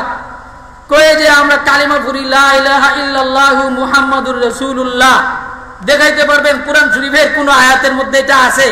কোন হাদিস শরীফের মধ্যে কালিমা লা ইলাহা ইল্লাল্লাহ মুহাম্মাদুর রাসূলুল্লাহ আপনি প্রমাণ করতে পারবেন? কোন হাদিসের মধ্যে এরকম নাই। কাজেই কালিমায়ে তয়্যিবা হবে শুধুমাত্র লা ইলাহা ইল্লাল্লাহ, এরপরে মুহাম্মাদুর রাসূলুল্লাহ যে যুক্ত করবে নাউযুবিল্লাহ সে মুশরিক হয়ে যাবে। যে কালিমা পড়ে মানুষ মুসলমান হয় সেই কালিমা বললে নাকি মানুষ মুশরিক হয়ে যাবে। কিরে ঘটনা কি? কয় এটা কোনো হাদিসে নাই। আরো আজিব, কয় যে টুপি যে পরেন আমারে জিজ্ঞাসা করতেছে, আমি চ্যালেঞ্জ করি টুপি যে মাথায় দিয়েছেন এর কোনো হাদিস আছে? তা আমি বললাম হাদিস তো আলাদা আছে, তিরমিজি শরীফ খণ্ড নম্বর 1, এইভাবে করলে তখন আমিও বেজাল করে যাইব। খণ্ড নম্বর 1 পৃষ্ঠা নম্বর 308, ওই পৃষ্ঠাতে আপনি যায় দেখবেন রাসূলুল্লাহ সাল্লাল্লাহু আলাইহি ওয়াসাল্লামের টুপির বিবরণ দেওয়া আছে। আল্লাহ রাসূলের টুপিটা চ্যাপটা ছিল, মাথার সাথে একদম লাগা থাকতো, তাইলে টুপির হাদিস না এটা কইলা কেমনে? তো আপনি যখন হাদিস কইবেন কইব এইসব সব মওযু, লা আসলা লাহু হাযা হাদিসুন দাঈফুন। তো আমি কইলাম যে শুনো মিয়া, তুমি কিছু পড়াশোনা করছিলা? কই পড়ছিলাম সরে বেগা পর্যন্ত, পরে বিদেশ গেছি গা সৌদি আরব। হে দেশ থেকে আইসা ওনার ডিলাগুলো ব্যবহার করে না। এলাকায় গেলাম, লোকজন কইতেছে ভাই কোন মুসিবতে? বললাম এ তো হুজুর মানুষ, মাঝে মধ্যে নামাজে দিতে আমি হন দেই না। বলে কেন? কই ডিলা ব্যবহার করে না। তো কইলাম কিরে তুমি ডিলা ব্যবহার করো না কেন? কই ডিলা ব্যবহার করে কোনো হাদিস আছে? হ্যাঁ, ডিলা ব্যবহার কোনো হাদিস নেই, কাজে আমি ডিলা ব্যবহার করতাম না। কই ভাইজান হাদিস? তো হে ডিলারও হাদিস পায় না, ওই দিক দিয়ে টুপিরও হাদিস পায় না, হাদিস ছাড়া কিছুই মানে না। এখন আপনাদের কি জটিল কথা কইমো? ওই লোকটারে কইলাম তোমারে আমি একটা চ্যালেঞ্জ দিলাম, কিয়ামত পর্যন্তের জন্য চ্যালেঞ্জ। কোরআন শরীফের আয়াত যতগুলো আছে সূরা ফাতিহা একদম সূরা নাসের শেষ পর্যন্ত প্রত্যেকটা আয়াতকে তুমি বিছানা অমুকের সনদে অমুক কিতাবে, বুখারী মুসলিম তিরমিজি আরো যতটা কিতাব আছে এই সব কিতাব গাইতে গুট্টা প্রত্যেকটা আয়াতকে বিলসানাদিল মুত্তাসিল প্রমাণ করতে পারবা? আমি তোমারে চ্যালেঞ্জ দিলাম কিয়ামত পর্যন্ত সহিহ সনদের মাধ্যমে কোরআনের প্রত্যেকটা আয়াতকে প্রমাণ করতে পারবা না? যাও। আপনারা মনে হয় বুঝেন না এই কথাটা। কোরআন শরীফ যে আমরা পড়ি না, সূরা ফাতিহা প্রত্যেকটা আয়াত কি ওয়াবিসানাদিল মুত্তাসিল মিন নাইল ইমামিল হুমাম আমিরুল মুমিনিন বিল হাদিস আবি আব্দুল্লাহ মুহাম্মদ ইবনে ইসমাঈল ইবনে বুখারী এরকম আছে? হুজুররা আছেন এখানে? প্রত্যেকটা আয়াতের জন্য এরকম সনদ নাই। এখন বুখারী শরীফ সারা খুঁজলেন, খুঁজে প্রত্যেকটা আয়াতের জন্য দলিল তালাশ করলেন, তালাশ করে পাইলেন না। এখন আপনি কি এই ফতোয়া দিবেন? আমি জানি না ওই আহলে হাদিসদের টার্গেট কি। হয়তো আরো 50 বছর পরে এই কথাও বলতে পারে নাউজুবিল্লাহ, নাউজুবিল্লাহ, কোরআন ভুল, কোরআনের প্রত্যেকটা আয়াত তো সহিহ হাদিস দ্বারা প্রমাণিত না। কাজেই যে আয়াতগুলা বুখারীতে পাওয়া যাবে না, মুসলিমে পাওয়া যাবে না, তিরমিজিতে পাওয়া যাবে না, নাসাইতে পাওয়া যাবে না, কুতুবে সিত্তায় পাওয়া যাবে না, নাউজুবিল্লাহ, ওই শয়তানের দল এই আয়াতগুলোর অস্বীকারও করতে পারে। কিন্তু ঘটনাটা কি? ঘটনা হলো কইলাম যে একটা পরিভাষা আছে, বুঝছিলা যখন সরবে পর্যন্ত, এই পরিভাষাটার নাম তাওয়াতুরে তবকা। মানে কি? মানে হলো প্রত্যেক পরবর্তী প্রজন্ম পূর্ববর্তী প্রজন্মের কাছ থেকে কোন রকমের সনদ বিছানাদিল মুত্তাসিল, আমারে অমুকে কইছে, হেরে অমুকে কইছে, তারা অমুকে কইছে, এরকম বলার দরকার নাই। বরঞ্চ প্রত্যেক পরবর্তী প্রজন্ম পূর্বের প্রজন্মকে এইভাবে আমল করতে দেখছেন, সাহাবী রাসূলরা আমল করতে দেখছেন, আর সাহাবীরা ওইভাবে আমল করছেন। আল্লাহ রাসূল কালা কইয়া কিছু বলেন নাই, কোনো আদেশও করেন নাই, ওইভাবে আমল করে গেছেন। তারপরে তাবি সাহাবীদেরকে দেখে শিখছেন, তাবিঈনদেরকে দেখে শিখছেন, তারপর আইম্মায়ে মুজতাহিদিন তাদেরকে দেখে শিখছেন। এইভাবে প্রত্যেক পরবর্তী প্রজন্ম পূর্ববর্তী প্রজন্মরে দেখে দেখা কালক্রমে শিখছে। এইগুলোর জন্য অমুকের কাছে শিখছি, অমুকের কাছে শিখছি, অমুকের কাছে শিখছে, এরকম সনদের কোনো প্রয়োজন পড়ে না, প্রয়োজন পড়ে না। কোরআনে কারীম আমাদের পর্যন্ত তাওয়াতুরে তবকার মাধ্যমে পৌঁছেছে। আল্লাহ পাক রাসূলের উপরে এই কোরআন নাযিল করেছিলেন, এই কোরআন আল্লাহ রাসূল সাহাবীদেরকে শিক্ষা দিয়েছেন, সেই সাহাবীরা এই কোরআন তাবিঈনদেরকে শিক্ষা দিয়েছেন, তাবিঈনরা এই কোরআন তাবিঈনদের শিক্ষা দিয়েছেন, তারপরে তারা তাদের পরবর্তী প্রজন্মকে শিক্ষা দিয়েছেন। আয়াতগুলো শিক্ষা দেওয়ার ক্ষেত্রে রাসূলুল্লাহ এইভাবে বলছিলেন, প্রত্যেকটার শুরুতে বলেন নাই, বলার প্রয়োজনও পড়ে নাই, যেহেতু তাওয়াতুরে তবকা পরবর্তী প্রজন্ম পূর্বের প্রজন্ম থেকে ডাইরেক্ট শিখছেন, এইভাবে বলার প্রয়োজন পড়ে নাই। কাজেই সনদের দরকার নাই। কোরআন শরীফ সনদ বাদ দিয়া বেলা সনদ বুখারীতে নাই, তিরমিজিতে নাই, কোনো কিতাবের দরকার নাই, এমনিতেই কোরআন শরীফ সত্য, ঠিক কিনা? এরকম এটা কইছি, কই বাইরে সরবে কাতে পড়ছিলাম উসুলের কিতাবে, বলে পড়ছিলা তাওয়াতুরে তবকা পড়ছিলা তুমি, তে তো কোরআন শরীফ এবার দেয়, তারপর তুমি কয় না পারতাম না। আমি কই হা কাজা এজাল কালানসুয়া, হা কাজা হুকমুল কালানসুয়াতি, টুপির জন্য হাদিস তালাশ করার প্রয়োজন নাই। রাসূলুল্লাহ সাল্লাল্লাহু আলাইহি ওয়াসাল্লাম টুপি পরেছেন, সাহাবীরা দেখছেন, টুপি মাথায় দিবেন, রাসূলুল্লাহরে জিজ্ঞাসা করার প্রয়োজন পড়ছে না টুপি মাথা দিতাম কি দিতাম না, সব সাহাবী পড়ছেন, সব সাহাবীদের থেকে দেখে তাবিঈনরা তাদের মাথায় দিবেন, তাবিঈনরা তাদের মাথায় দিবেন, পরবর্তী যুগ মাথায় দিবেন। এইভাবে নেককার সুলাহা বুজুর্গ উলামায়ে কেরাম যারা ছিলেন, এক প্রজন্মের পরে পরবর্তী প্রজন্ম টুপি মাথা দিয়ে আইছে, বুখারীতে আছে কিনা, তিরমিজিতে আছে কিনা, নাসাঈতে আছে কিনা তালাশ করে নাই। আরে সাহাবী বুখারী কই তালাশ করব, মুসলিমে কই তালাশ করব? সাহাবীর যুগে তাবিঈর যুগে তো তোমার তথাকথিত বুখারী মুসলিম তিরমিজির অস্তিত্বই আসে না। এর থেকে আবার তালাশ করতে কি বেটা বেকল? ইমাম বুখারী নিচে টুপি পড়ছেন, তিরমিজি নিচে টুপি পড়ছেন, নাসাঈ নিচে টুপি পড়ছেন, এইভাবে যত বড় বড় আইম্মায়ে কেরাম ছিলেন সবাই টুপি পড়ছেন। কাজেই টুপির জন্য আগলা হাদিস তালাশ করার কোনো প্রয়োজন নাই। কালিমাটার কথা কি কইবেন? বললাম কালিমাটার একই হালত। যারা যখন মুসলমান হয়েছে আল্লাহ রাসূলের কাছে গিয়া, ইয়া রাসূলুল্লাহ মুসলমান কেমনে হইতাম, আপনার কি দাবি কি দাওয়াত কয়, ফর লা ইলাহা ইল্লাল্লাহ মুহাম্মাদুর রাসূলুল্লাহ নিয়েছেন। সাহাবীরা সবাই পড়তেন পূর্ণ কালিমা, তাবিঈনরা সবাই পড়তেন পূর্ণ কালিমা, পরবর্তী লোকজন সবাই পড়তেন পূর্ণ কালিমা। আমি আমার আব্বার কাছে পূর্ণ কালিমা শিখছি, আমার আব্বা তার আব্বার কাছে পূর্ণ কালিমা শিখছে, তার আব্বা তার পূর্বের ব্যক্তির কাছে পূর্ণ কালিমা শিখছে। এইভাবে শিখতে শিখতে শিখতে একদম সাহাবী পর্যন্ত পড়ছে, রাসূল পর্যন্ত পড়ছে। প্রত্যেক পরবর্তী প্রজন্ম পূর্বের প্রজন্ম থেকে পূর্ণাঙ্গ কালিমা শিখার কারণে কারো প্রশ্ন হয় নাই যে কালিমা কি আসলে অর্ধেকটা না আস্তাটা, প্রয়োজনই তো নাই। দ্বিতীয় কথা হচ্ছে, হাফেজ ইবনে হাজার আসকালানী রাহিমাহুল্লাহ তাআলার এক কিতাব আছে আল ইসাবা ফি তাময়িজিস সাহাবা। এই কিতাবের মধ্যে একটা হাদিসও তিনি উল্লেখ করছেন। হযরত আবু যর গিফারি রাদিয়াল্লাহু তাআলা আনহুর হাদিস।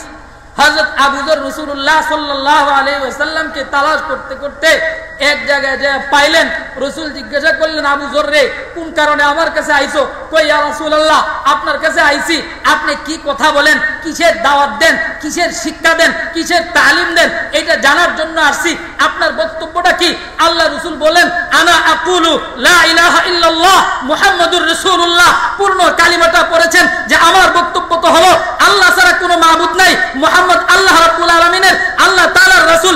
এই পূর্ণ কালিমাটা আল ইসাবা ফি তাময়িজিস সাহাবার মধ্যে ইমাম হাফিজ ইবনে হাজার আসকালানী উল্লেখ করেছেন এবং বলছেন, ওয়া হাযা হাদিসুন ইসনাদুহু হাসানুন। এটা এমন একটা হাদিস যে হাদিসের সনদ অবশ্যই সুন্দর, মানে হাসান, গ্রহণযোগ্য। এই হাদিসের উপরে কোনো কিল কাল নাই, আপত্তি নাই। কাজে ইবনে হাজারের ইসাবার মধ্যে বুকো নাই যে ব্যাপারটা এরকম না। আমাদেরকে তো জিজ্ঞেস করবে না, জিজ্ঞেস করবো কারে জানেন? জিজ্ঞেস করবো হলো কারে, যে ব্যক্তি কোন রকম কোরআন শরীফ একটু শিখছে, কোন রকম কিছু পড়াশোনা করছে, কিংবা ৫ ওয়াক্ত নামাজ পড়ে, এরে যাইয়া কইব দেখেন ওই যে কালিমাতিন তাইয়্যিবাতিন কাশাজারাতিন তাইয়্যিবাতিন আসলুহা সাবিতু ওয়া ফারউহা ফিস সামা। কোরআন শরীফের এই আয়াতের ব্যাখ্যার জন্য বুখারী শরীফ লয়ে এলো, কই দেখেন এখানে কালিমাতিন তাইয়্যিবাতিনের অর্থ হলো লা ইলাহা ইল্লাল্লাহ মুহাম্মাদুর রাসূলুল্লাহ তো নাই, কাজেই কালিমা শুধু লা ইলাহা ইল্লাল্লাহ হবে, পরেরটা হবে না, যেহেতু কালিমাতিন তাইয়্যিবাতিনের পরে মুহাম্মাদুর রাসূল নাই। আরে নালায়েক, অনেক সময় বক্তা যখন বক্তব্য দেয় তো বক্তব্যের প্রথম অংশের উপরে ইক্তিফা করেন, ক্ষান্ত থাকেন, এই জন্য পরেরটা বলার কোনো প্রয়োজন নাই, সে অবশ্যই সেটা জেনে যাবে। এই জন্য রাসূলুল্লাহ কখনো কখনো শুধুমাত্র কালিমা বলতে লা ইলাহা ইল্লাল্লাহ বলে ক্ষান্ত ছিলেন, কিন্তু ক্ষেত্র বিশেষে পুরো অংশ বলছেন, আর বলার প্রয়োজন নাই। সবাই যেহেতু শিখছে সব জায়গায় সনদের সাথে আসে নাই, এর অর্থ এই না এক জায়গায় মুহাম্মদুর রাসূলুল্লাহ নাই দেখে কালিমা শুধু লা ইলাহা ইল্লাল্লাহ মুহাম্মদুর রাসূলুল্লাহ বলো। এটা বললে শিরক হইব কেন? আল্লাহ বলে মুহাম্মদ নাকি আল্লাহর স্থলাভিষিক্ত হয়ে যায়, নাউজুবিল্লাহ। কই যে হরফে আতফ নাই, ওয়াও নাই গিয়া, তো আমি কই কত জায়গাতে তো ওয়াও থাকে না, ওয়াও না থাকলে কি ওয়াও এর তরজমা হয় না? যাইদুন আলিমুন ফাজিলুন কাবীরুন কারিউন মুফতিউন। উলামায়ে কেরাম তো বুঝছেন, এই যে আমি কইলাম জায়েদ একজন আলিম, একজন গুণী, জায়েদ একজন বড় মুফতি, একজন বড় মুহাদ্দিস, এক জায়গায় মাঝখানে হরফে আতফ মানে ওয়াও এবং শব্দ ব্যবহার করি নাই, কিন্তু গ্রামারের হিসাবে এই বক্তব্য সম্পূর্ণ সহিহ আছে, গলত না। ঠিক এরকম ভাবে লা ইলাহা ইল্লাল্লাহ মুহাম্মাদুর রাসূলুল্লাহ, লা ইলাহা ইল্লাল্লাহ পরে যদি ওয়াও নাই কিন্তু উচ্চ আছে অবশ্যই লা আল্লাহ ছাড়া কোনো মাবুদ নাই, এবং মুহাম্মদ রাসূলুল্লাহ সাল্লাল্লাহু আলাইহি ওয়াসাল্লাম মুহাম্মদ আল্লাহ পাকের রাসূল, ওয়াও ব্যবহার করার কোনো প্রয়োজন নাই। কোরআন শরীফ খুলো, আল্লাহ পাক বলছেন আর রহমান আল্লামাল কুরআন খালাকাল ইনসান, এই আয়াতের মধ্যে 3 বাক্য একসাথে আছে, এক বাক্যের পরে এক জায়গাতে ওয়াও নাই, অথচ অর্থের মধ্যে ওয়াও আছে। সুতরাং এই জাতীয় বক্তব্যের মাধ্যমে বিভ্রান্ত হওয়ার আগে, ইউটিউবীয় বক্তব্য শুনে বিভ্রান্ত হওয়ার আগে কোন মুহাক্কিক, কোন ভালো আলেমের শরণাপন্ন হওয়া উচিত। শুধু শুধু আপনি শুনবেন আর কমেন্ট করবেন যে আরে উনি তো ডিগ্রি লয়ে আইছে অমুক দেশ থেকে, এর সাথে আপনি বেশি জানেন কিনা। ডিগ্রি আনার পরেও সবকিছু ঠিক থাকার পরেও ক্ষেত্র বিশেষে বুঝ নাম্বারে ভুল হয়। সাহাবায়ে কেরামও অনেক সময় এরকম হয়ে গেছে। আবু মুসা আশআরী রাদিয়াল্লাহু তাআলা আনহুর কাছে এক ব্যক্তি যাইয়া ফারায়েদের একটা মাসলা জিজ্ঞাসা করলেন, মাসলাটা হলো ফারায়েদ সংক্রান্ত। আবু মুসা আশআরী রাদিয়াল্লাহু তাআলা আনহুকে জিজ্ঞাসা করছেন, তিনি একটা ফতোয়া দিয়ে দিবেন। ফতোয়া দেওয়ার পরে বলছেন আমি বলছি আমার মনে হয় আব্দুল্লাহ ইবনে মাসউদ রাদিয়াল্লাহু তাআলা আনহু উনিও এরকম বলবেন, দৌড়ে আব্দুল্লাহর কাছে যাও। লোকটা গেছে আব্দুল্লাহ বিন মাসউদের কাছে, গিয়া বলে একটা ফারায়েদের মাসলা জিজ্ঞাসা করছিলাম আবু মুসা আশআরী রাদিয়াল্লাহু তাআলা আনহুকে, বুখারী শরীফের মধ্যে আছে, তো উনি এই মাসলার সমাধান এইভাবে দিবেন এবং বলছেন আপনারা জিজ্ঞাসা করতে, আপনারা জিজ্ঞাসা করলে উনি বলে দিবেন আপনিও নাকি তার সাথে একমত পোষণ করবেন।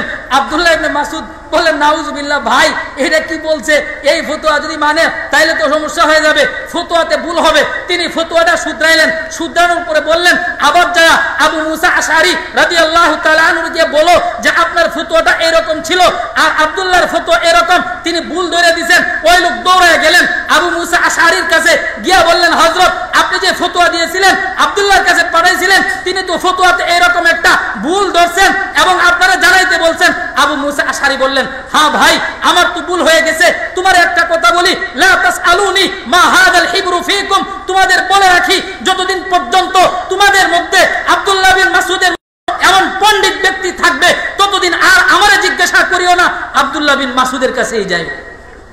কি দেখলেন, মাঝে মধ্যে বড়দের ভুল হতে পারে, দৌড়ায় দিলে মেনে নিতে হয়। উনি মেনে গেলেন এবং সুনির্দিষ্ট একজন ব্যক্তির অনুসরণ করতে বলেছেন। আজকালকার নতুন করে আওয়াজ তোলা হয়, কয় যে এই যে তাকলিদে শখসি, এক ব্যক্তিরে মানতে হবে, আবু হানিফারে মানতে হবে, এটা ফায়দা কোথায়? দূরে যাওয়ার তো দরকার নাই, তোর বুখারী শরীফের তো দলিল। এই যে মাত্র বললাম আবু মুসা আশআরী কি বলছেন, সবার অনুসরণ করতে বলে নাই, তিনি বলে দিয়েছেন লা তাসআলুনি মা হাযাল হিবরু ফীকুম, যতদিন পর্যন্ত ইবনে মাসউদ তোমাদের মাঝে থাকবে তার কাছে জিজ্ঞাসা করবা। এটার নাম তাকলিদে শখসি, এক ব্যক্তিকে মানার অর্থ এইটা। কাজেই সাহাবা সাহাবীদের যুগে তাকলিদে শক্তি ছিল। কি বলেন, ছিল কি ছিল না? আবু হানিফা রাহমাতুল্লাহি আলাইহি একজনকে এই জন্য মানতে হয়, একজনকে মানার ইতিহাস সাহাবীর যুগে ছিল, তাবিঈর যুগে ছিল।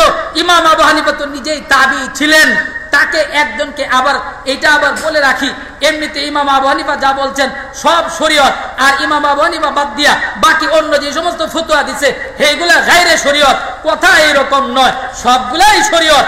বাকি এই জমানার মধ্যে মানুষকে যদি উন্মুক্ত ছেড়ে দেওয়া হয় যে তোমার যে বক্তব্য ভালো লাগে, আবু হানিফারটা ভালো লাগলে এইটা নিবা, শাফিঈরটা ভালো লাগলে ওইটা নিবা, আহমদ বিন হাম্বলেরটা ভালো লাগলে ওইটা নিবা, মালিকেরটা ভালো লাগলে ওইটা নিবা, তো মানুষ খায় সাতের পূজারি হয়ে যাবে। যখন যেটা ভালো লাগবে সেটা নেবে, যেটাকে সহজ ভাষায় বলতে গেলে সুবিধাবাদ জিন্দাবাদ। সুবিধাবাদ জিন্দাবাদ রে, আরবিতে তালফিক বলে, তালফিক। ইবনে তাইমিয়ার নাম আপনারা অনেকেই শুনছেন। আমাদের গায়রে মুকাল্লিদিন হাজরাত যারা নাকি মাযহাব মানে না, তারা অবশ্য ইমাম বুখারীরে মানে, ইবনে তাইমিয়ারে মানে, ইবনুল কাইয়িম রে মানে, ওই যে কেডা নাসিরউদ্দিন আলবানী তারে মানে। বর্তমানে যে কারে কারে মানে আর কয়টা বলমু, হাতে গোনা কতজন মানুষকে মানে। এমনি করে আমরা তাকলিদ করি না। আমি যে কথা বলতে চেয়েছিলাম, ইবনে তাইমিয়া রাহমাতুল্লাহি আলাইহি তিনি বলছেন আত-তালফিকু বাতিলুন, আত-তালফিকু বাতিলুন, আত-তালফিকু বাতিলুন। তালফিক সম্পূর্ণ বাতিল, মন চাহি জিন্দেগি বাতিল। আমার যেটা মনে চাবে, একবার আবু হানিফা, একবার শাফি, একবার হাম্বলি, একবার মালিকি, একবার এক একটা অনুসরণ করব। তোর বাপ, তোর দাদা, তোর 14 গোষ্ঠী জানে মানুষ যা জিকির করস, তোর সেই বাপে কইছে এটা বাতিল। কাজেই তালফিকের অনুসরণ করার কোনো সুযোগ নাই। যাই হোক, আমি আসলে কোন দিক থেকে কোন দিন গেছি, কোন দিকে আমি যেটা বলতে চেয়েছিলাম, ডিলার কথাও কইছি, যেহেতু চলে আসছে, ডিলা ব্যবহার করার কথা কোন হাদিসে আছে? আরে বুদাই আহম্মদ কোথাকার, সবকিছু ডাইরেক্ট হাদিসের ভিতরে থাকতে হয় না। আল্লাহ রাসূল বলছেন ইস্তানজিহু মিনাল বাউল ফাইন্না আম্মাত আযাবিল কবরে মিন। রাসূলুল্লাহ বলছেন কোন জায়গায় ইস্তাবরিউ মিনাল বাউল, কোথাও ইস্তিনজা শব্দ, কোথাও আল ইস্তিতার শব্দ, কোথাও ইস্তিবরা শব্দ, অর্থাৎ প্রস্রাব করার পরে খুব ভালোভাবে পাক পবিত্রতা অর্জন করো। কারণ ভালোভাবে পাক পবিত্রতা অর্জন করা না হলে অধিকাংশ কবরের আযাব এই অপরাধের কারণে হয়ে থাকে। আপনারা বুখারী শরীফের হাদিস অনেকেই জানেন যে রাসূলুল্লাহ যাচ্ছিলেন, দুইটা কবরে শাস্তি হইতেছিল। রাসূলুল্লাহ থেমে গেলেন, কোন কারণে শাস্তি হচ্ছে? আল্লাহ রাসূল বললেন বড় কোনো ধরনের পাপের জন্য নয়। আবার বললেন হ্যাঁ বড় ধরনের পাপে।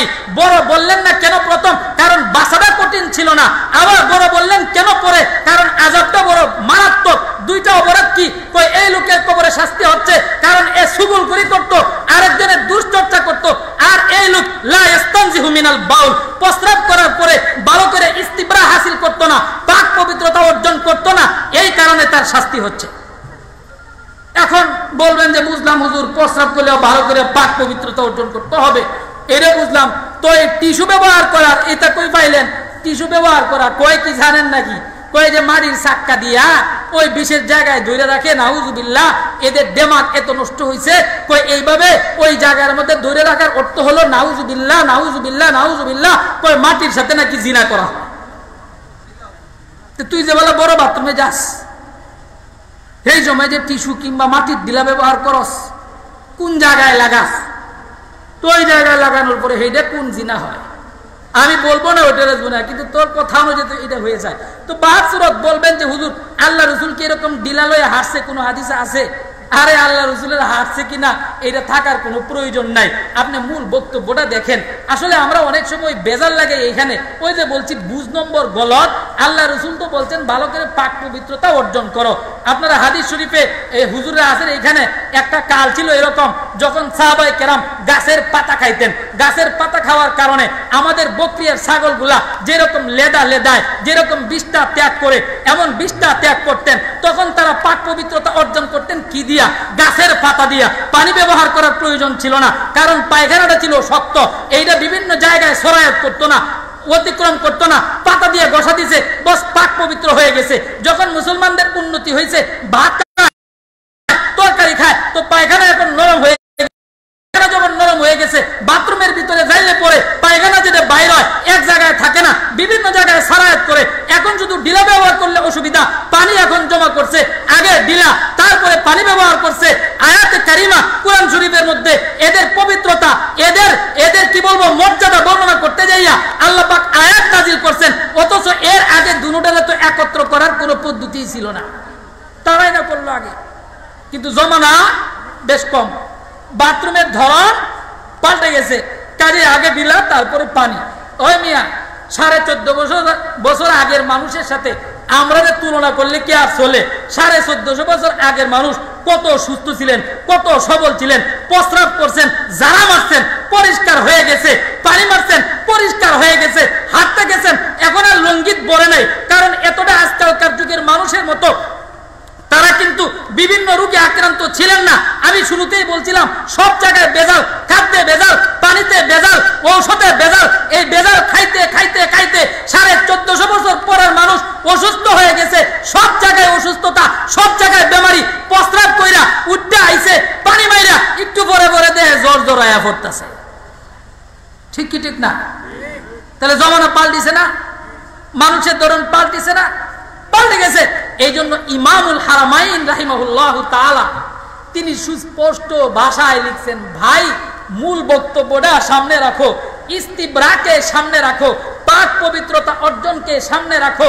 তোমার যদি পাক পবিত্রতা ডিলা ব্যবহার না করার কারণে অর্জিত না হয়, তোমার যদি কাশি না দিলে পাক পবিত্রতা অর্জন সম্ভব না হয়, তোমার যদি 40 কদম না হাঁটলে পাক পবিত্রতা অর্জন না হয়, তাইলে তুমি ডিলা নিবা, 40 কদম হাঁটবা, প্রয়োজনে কাশি দিবা, প্রয়োজনে কোমর বাঁকাইবা। কারণ মূল হলো প্রস্রাব থেকে বাঁচা, যে কোনো উপায়ে প্রস্রাব থেকে বাঁচতে হবে।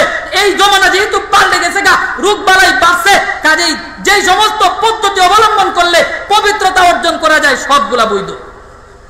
হাদিস তালাশ করার কোনো প্রয়োজন নাই। কয়টা ফির মুরিদি আছে, কোরআন হাদিসে ফির মুরিদি আছে? কোন জায়গায় পাইছো ফির? কোন জায়গায় পাইছো মুরিদ?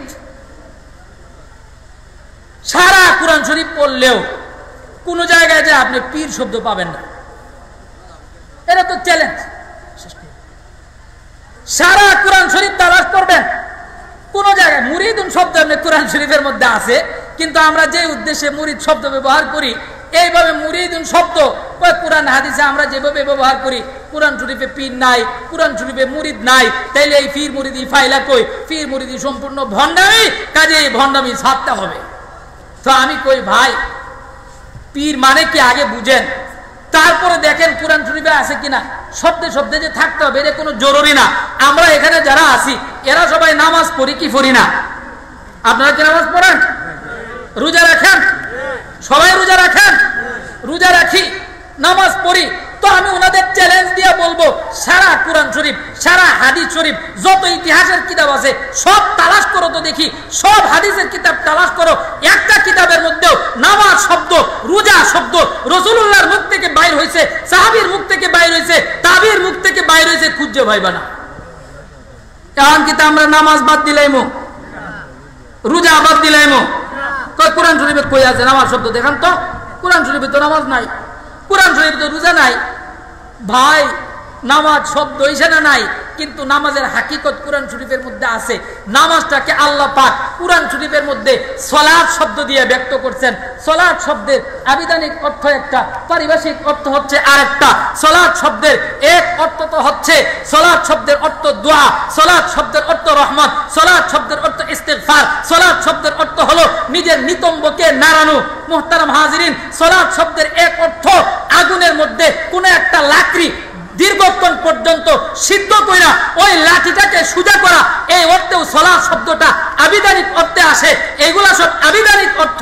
সলাতের পারিভাষিক অর্থ আযান হবে, ওযু করব, কিবলামুখী হব, তারপরে কানের লতি বরাবর হাত উঠাবো, এইখানে বাঁধবো, সূরা ফাতিহা পড়বো, অন্য সূরা পড়বো, রুকুতে যাব, সিজদায় যাব। একটা সুশৃঙ্খল নিয়মে যে নামাজ আমরা পড়ি, এইটাকে পরিভাষায় সালাত বলে, যেটাকে আরবিতে পরিভাষায় সালাত বলে, বাংলাতে ওইটারে নামাজ বলে। কাজেই নামাজ শব্দ যদিও নাই, আর একটু সহজ করে বলি তাইলে সহজ হবে। সহজ করে বলতে আমায় কহজে, সহজ করে যায় না বলা সহজে, এটা একটা কঠিন জিনিস। আপনাদের সিলেট অঞ্চলে মেয়ে জামাই রে কিতা ডাকে? দামান নাইনি দামান ডাক মমন সিংহে এটারে জামাই কর।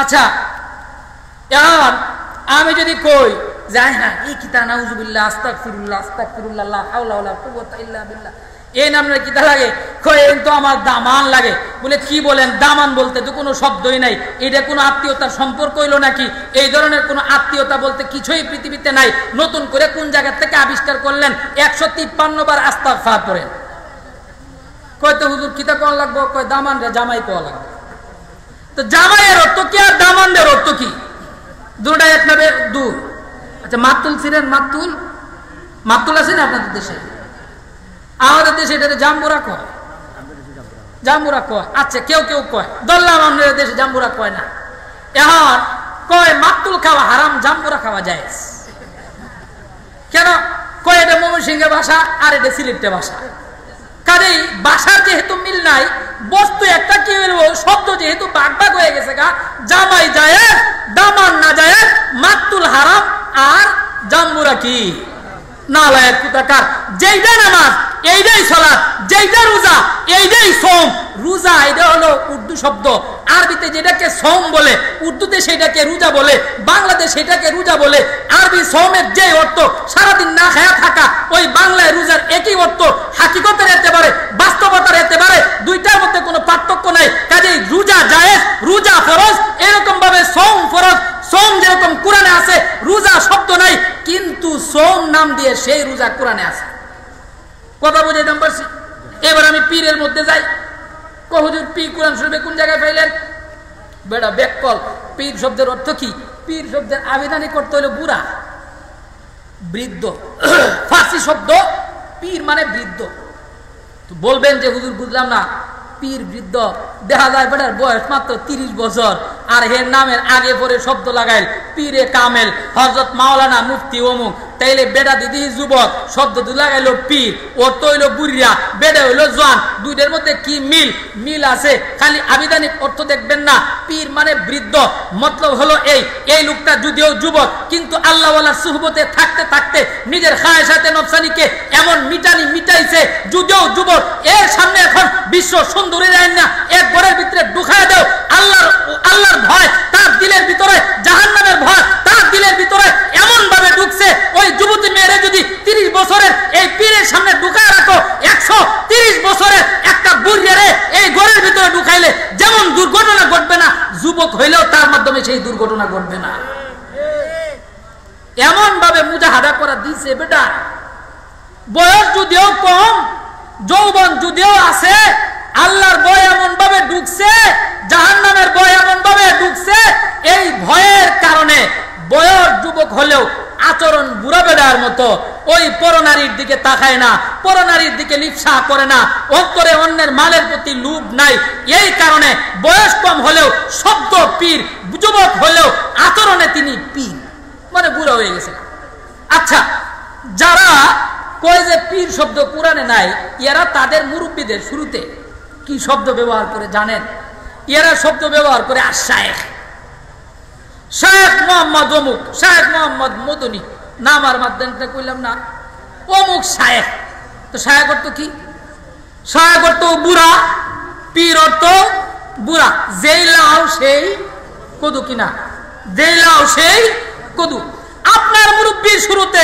শায়েখ শব্দ ব্যবহার করা জায়েজ আর আমার মুরব্বির শুরুতে পীর শব্দ ব্যবহার করা জায়েজ নাই কথা তাইলে ওইটা হলো মাতুল খাওয়া হারাম জাম্বুরা খাওয়া জায়েজ ঠিক কিনা আর যদি আপনি বলেন পীর অর্থ বুইরিয়া এই শব্দ ব্যবহার করা হারাম তো আপনারও আমি অনুরোধ করব কালকে থেকে ইউটিউবের জগৎ থেকে সমস্ত বইয়ের জগৎ থেকে যত জায়গায় শায়েখ মোহাম্মদ অমুক শব্দরা লেখছেন আল্লাহকে ওয়াস্তে মিটায় দেন তারপরে আমাদের বলেন পীর মিটার আমরাও মিটায় দিব ইনশাআল্লাহ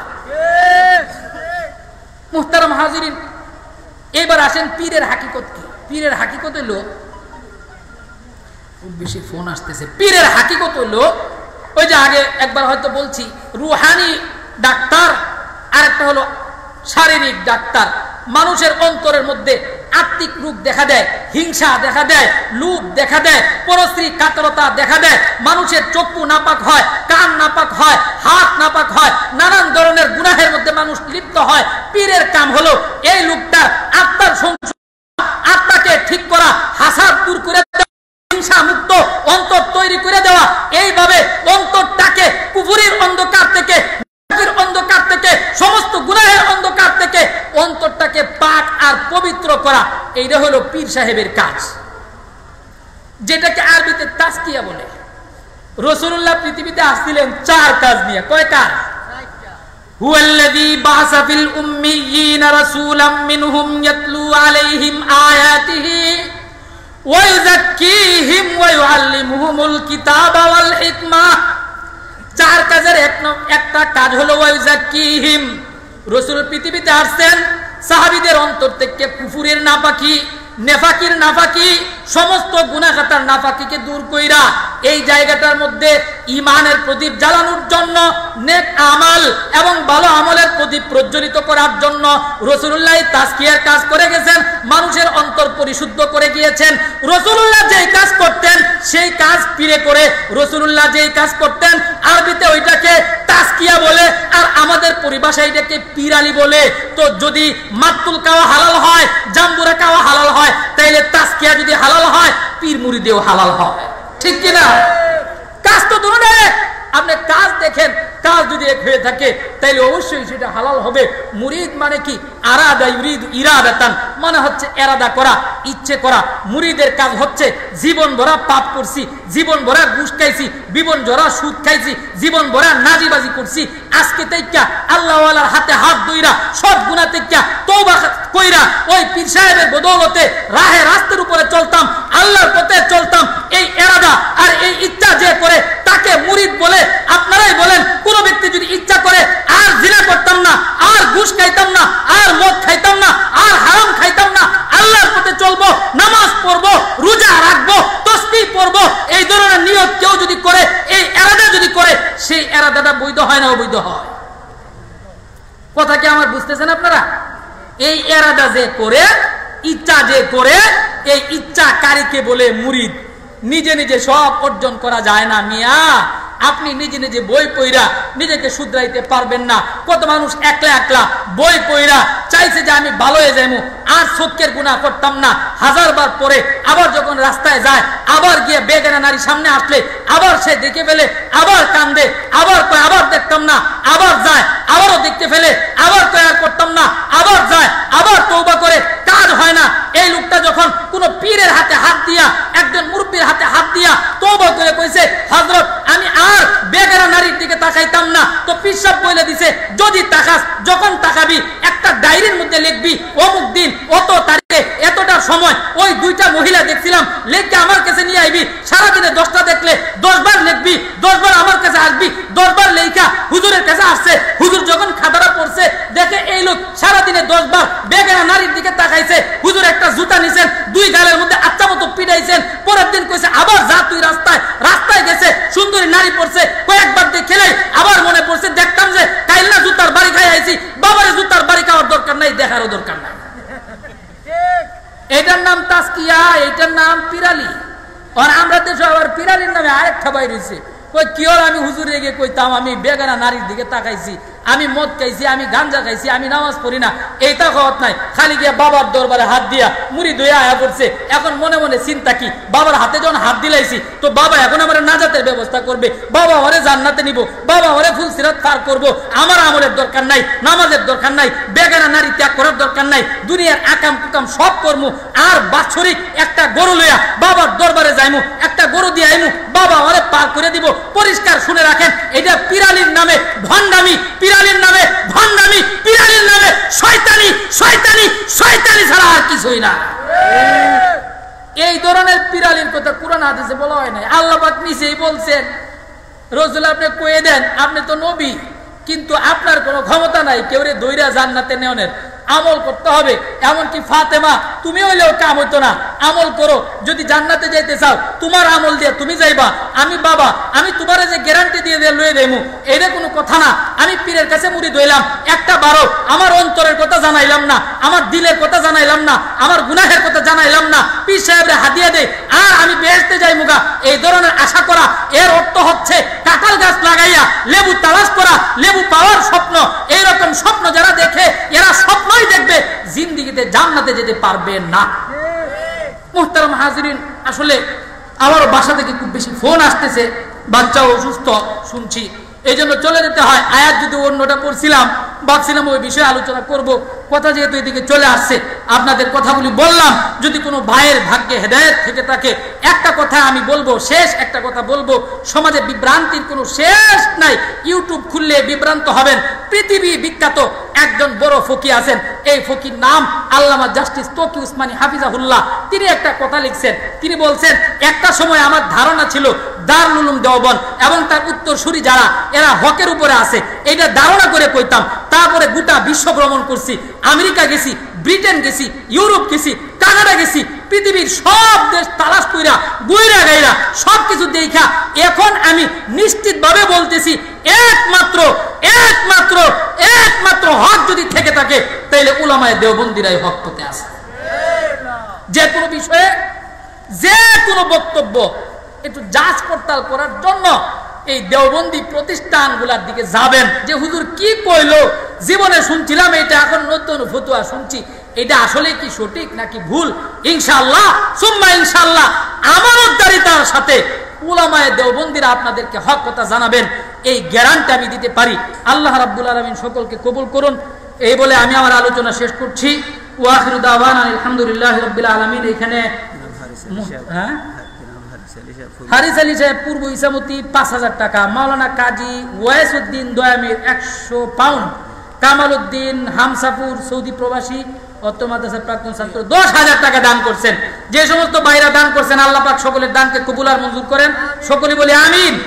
মরহুম হাজী কাসামিয়া সাহেবের মাগফিরাত কামনায় মাদ্রাসার একটি কক্ষ নির্মাণের জন্য ওনার আহলিয়া দোষ ১ লক্ষ টাকা, মিসেস আমরুন নিসা মেয়ে মিসেস পারভিন নেসা ১ লক্ষ টাকা, নুরুন নেসা ৫০,০০০ টাকা, খাদিজা আক্তার ৫০,০০০ টাকা, ফাতিমা আক্তার ৫০,০০০ টাকা, রহিমা আক্তার ৫০,০০০ টাকা দান করছেন। আল্লাহ পাক সকলের দানকে কবুল আর মঞ্জুর করেন। মোট ৪ লক্ষ টাকা দান করছেন। আল্লাহ পাক তাদের মনকে আরো বড় করে দেন, সকলে বলেন আমিন। কৌশল আহমদ সাহেবের মাধ্যমে আসছে, যিনি সহযোগিতা করছেন, আল্লাহ পাক তার এই সহযোগিতাকে কবুল আর মঞ্জুর করেন। মাহমুদ আলী সাহেব গনিপুর, তিনি ২,০০০ টাকা দান করছেন। তাহিরুল্লাহ ১,০০০ টাকা, কারি হুসাইন আহমদ মাসপাড়া ২,০০০ টাকা, জনাব আকবর হুসাইন ৩,০০০ টাকা দান করছেন। আল্লাহ যারা যারা দান করতেছে সকলের দানকে তুমি কবুল আর মঞ্জুর করে নাও, সকলে বলি আমিন। ৫,০০০ টাকা গনিপুর নিবাসী ফারুক মিয়া সাহেব, তিনি ৫,০০০ টাকা দিচ্ছেন। মাশাআল্লাহ, ফারুক মিয়া সাহেবের মেয়ে প্রতি বছর 10,০০০ টাকা দিবেন। আল্লাহ পাক তাদের মনকে আরো বড় করে দেখ, তাদের দানকে কবুল আর মঞ্জুর করেন। আব্দুল গনি সাহেব ৫০০ টাকা দান করছেন। শাহিন মিয়া সোয়ারগাঁও, তিনি ৫০০ টাকা দান করছেন।